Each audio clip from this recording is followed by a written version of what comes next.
So what is up, welcome to this video. Welcome to another software engineering concepts in Python playlist video. In this video we are going to look at parallel processing, and we are going to understand multi-threading and multiprocessing.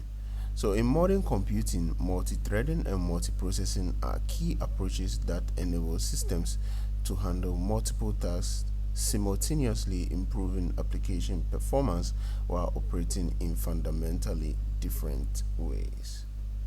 So this presentation actually examines these parallel processing techniques, their differences and optimal use cases. So what's the key differences between multi-threading and multiprocessing? So the architecture: multi-threading shares memory within a single process, but multiprocessing uses separate processes with independent memory. If it comes to resource utilization, multi-threading is lightweight but limited to one CPU core, and multiprocessing uses multiple cores but needs more resources.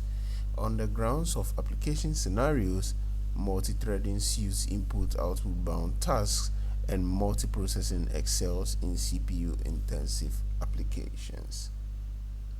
So we'll look at some real-world applications. So Google Chrome uses multi-threading for separate tabs, improving responsiveness for input-output operations. So multiprocessing applications have to do with scientific computing platforms that distribute calculations across multiple CPUs for fault isolation and throughput. So thank you for watching this video. If you are new here, do well to subscribe, like, share this video, and if you don't understand anything, do well to post in the comment section.